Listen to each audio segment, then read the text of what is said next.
En la historia de Roma hay derrotas que se recuerdan con un amargo respeto, como Canas. Pero hubo otra, una masacre tan vasta que se perdieron 70.000 legionarios en un solo día.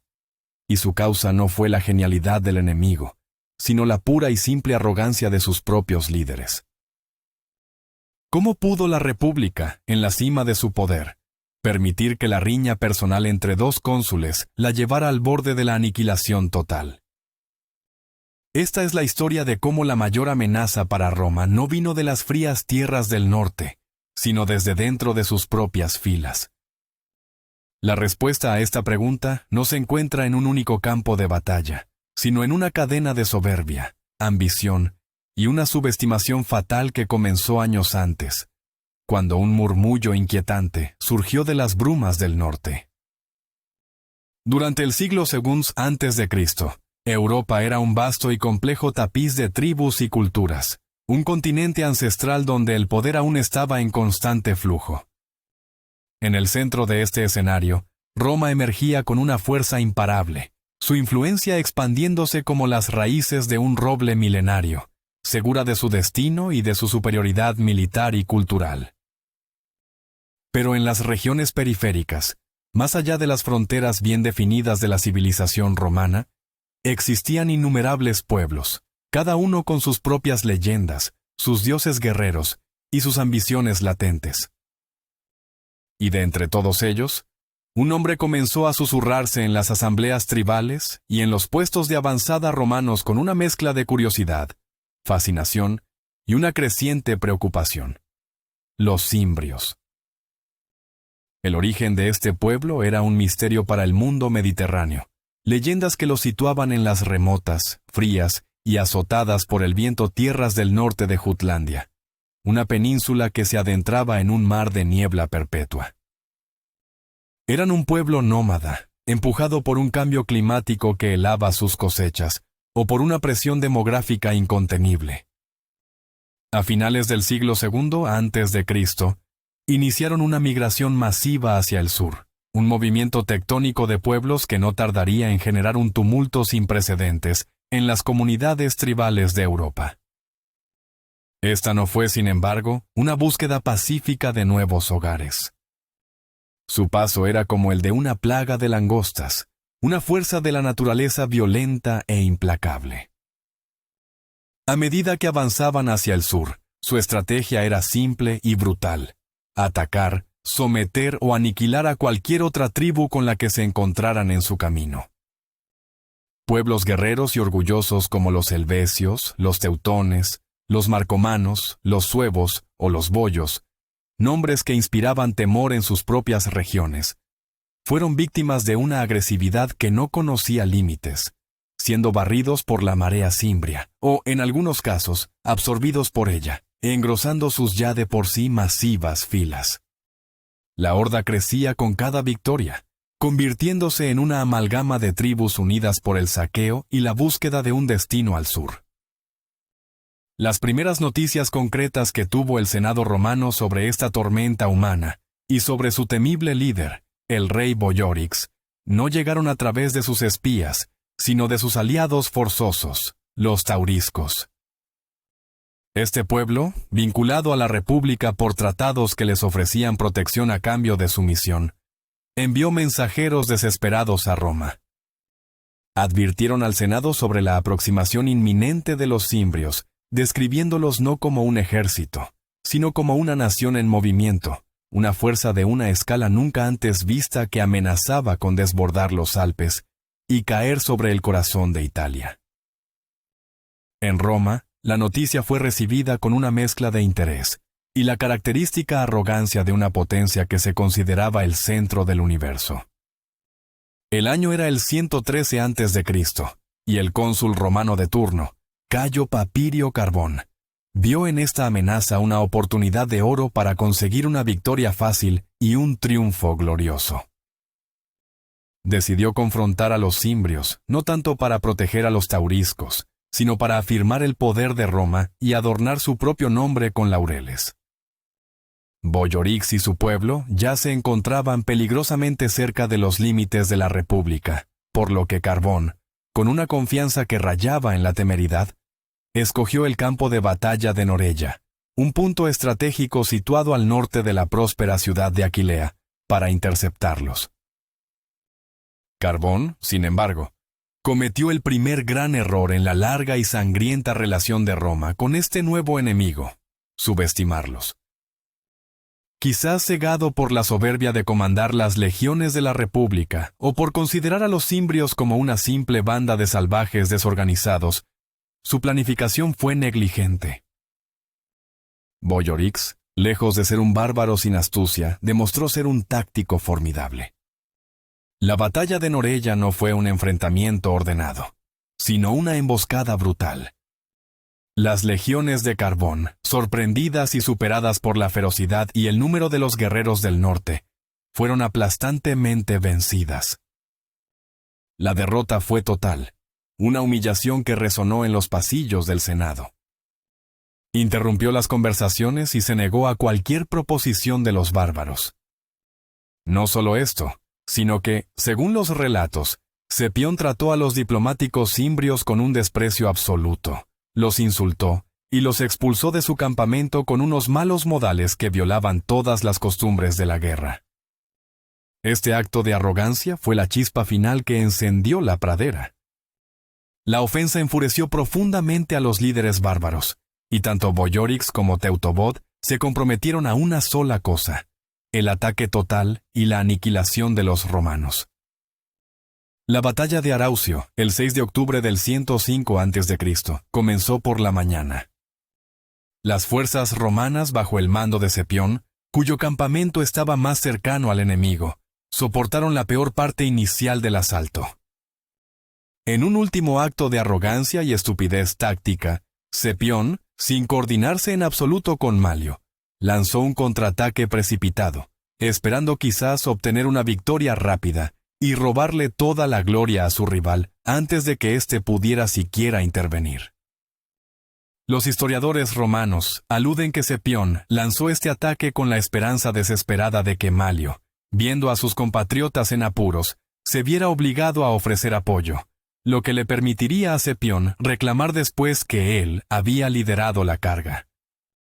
Tuvo lugar entonces un escenario de una violencia inimaginable. Legionarios romanos, con su disciplina de hierro y sus escudos entrelazados, se enfrentaron a una marea de guerreros bárbaros, altos, feroces y movidos por una furia primigenia. El combate fue caótico y brutalmente sangriento. Los gritos de guerra, el estruendo de los cuernos de batalla y los sonidos metálicos de miles de espadas chocando entre sí, se convirtieron en la única y terrible melodía del lugar.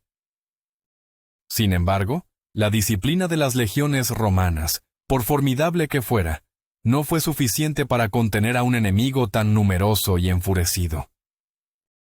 Poco a poco, los bárbaros fueron ganando terreno, rompiendo las líneas romanas y haciendo retroceder el ataque de Cepión, quien se vio obligado a ordenar una retirada caótica hacia su propio campamento.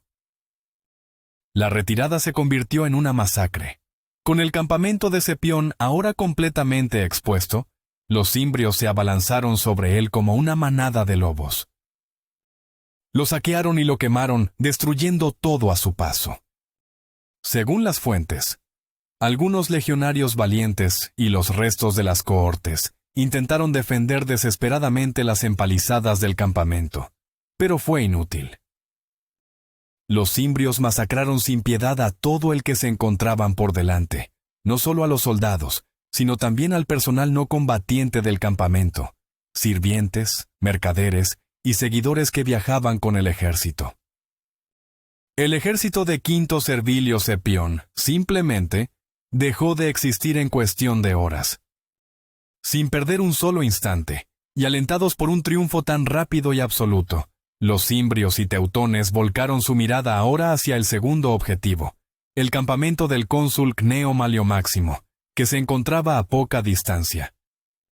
La discordia interna, la rivalidad y la arrogancia de un solo hombre ya habían llevado al contingente romano al borde del abismo. Para los hombres de Malio, el horror fue indescriptible.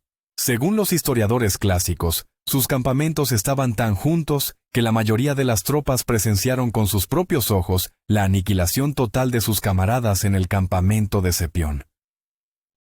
Vieron las águilas de las legiones caer, oyeron los gritos de agonía y observaron el humo negro que se elevaba del campamento en llamas.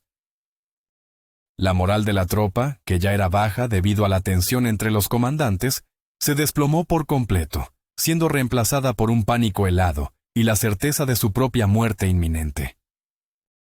Conforme los cimbrios, enardecidos y sedientos de más sangre, se acercaban y lanzaban sus ataques masivos contra el campamento romano, muchos legionarios se mantuvieron firmes, intentando organizar una defensa en un acto de valor desesperado. Pero la abrumadora cantidad de bárbaros, una ola interminable de guerreros, resultó demasiado para su valentía. Además, el campamento, mal ubicado por la falta de coordinación, los dejó completamente acorralados. A sus espaldas se encontraba el impetuoso río Ródano, que actuó como un muro natural, dejando a los romanos atrapados entre la espada bárbara y la pared de agua. La batalla se convirtió en una cacería. Los escudos se rompieron, las líneas se desintegraron y los legionarios, presas del pánico, buscaron una vía de escape imposible. Muchos, en su desesperación, intentaron huir a nado por el río, pero el peso de su panoplia completa, coraza, casco, escudo y espada, dificultó cualquier huida, arrastrándolos hacia el fondo para una muerte silenciosa y acuática. Las bajas al final de aquel día terrorífico fueron de una magnitud casi inconcebible. Las fuentes más conservadoras estiman que al menos 70,000 soldados de infantería romanos y miles de auxiliares y personal de apoyo perecieron en un solo día de combate, una auténtica y metódica masacre. El desastre de Araucio fue, sin lugar a dudas, uno de los peores reveses militares de toda la historia de la República de Roma. Una derrota de una magnitud comparable, o incluso superior, a las famosas catástrofes de la batalla de Canas contra Aníbal, o la batalla del bosque de Teutoburgo contra Arminio. De hecho, la derrota de Araucio demostró de la forma más brutal posible que las legiones romanas no eran invencibles. Eran vulnerables, especialmente cuando se enfrentaban a un enemigo decidido y numeroso como estos bárbaros, y más aún cuando su liderazgo estaba fatalmente comprometido por la ambición y la estupidez. La noticia de la aniquilación de 2 ejércitos enteros dejó a Italia prácticamente indefensa, con el camino hacia Roma abierto para la invasión. A pesar de la devastadora derrota y del pánico que se apoderó de la ciudad, el Senado romano mostró una vez más su increíble resiliencia en tiempos de crisis. Se pusieron en marcha medidas extraordinarias para frenar el duelo excesivo y el pánico político y social que había causado este revés sin precedentes. Se prohibieron las lamentaciones públicas y se tomaron medidas para reorganizar la defensa de la península. Sin embargo, entre el pueblo romano se extendió una idea, una psicosis colectiva, de que una invasión de los galos u otros bárbaros era inminente y que la propia Roma podría ser saqueada. Los romanos eran un pueblo con una memoria histórica muy profunda, y tenían muy presente en su conciencia colectiva lo ocurrido siglos antes, en el 390 a.C., de la mano del jefe galo Breno, quien había saqueado y quemado la ciudad. El terror de Araucio era, para muchos, el eco de aquel antiguo trauma. Sin embargo, justo cuando la moral romana se encontraba en su punto más bajo, cuando el miedo paralizaba a la República, llegó una noticia desde el frente sur que daría un vuelco completo a la situación. Llegaron mensajeros con la noticia del éxito rotundo de Cayo Mario en Numidia, anunciando la captura final del rey Yugurta y el fin de la larga y frustrante guerra yugurtina. El contraste no pudo ser más dramático. Mientras la aristocracia, representada por Cepión, había llevado a Roma a su mayor desastre, un hombre nuevo, Mario, le había dado una victoria limpia y decisiva. El pueblo y el Senado, desesperados por un Salvador, vieron en él la única esperanza. Rompiendo todas las tradiciones, Cayo Mario fue elegido cónsul para el año 104 a.C. in absentia, algo completamente ilegal pero necesario. Posteriormente, fue reelegido para el consulado 4 veces más de forma consecutiva, un hecho sin precedentes que marcaba el comienzo de una nueva era en la política y el ejército romanos. Esta fue la era de Cayo Mario, el hombre que reformaría las legiones, las abriría a las clases más bajas y se convertiría en la figura central y el arquitecto de las venideras y definitivas guerras contra los cimbrios, el escudo de Roma contra la tormenta que sus propios líderes habían desatado. La catástrofe de Araucio, nacida de la soberbia, había destruido el viejo ejército consular, pero también había pavimentado el camino para el ascenso del hombre, que crearía uno nuevo, más fuerte y profesional, capaz de salvar a la república de sí misma.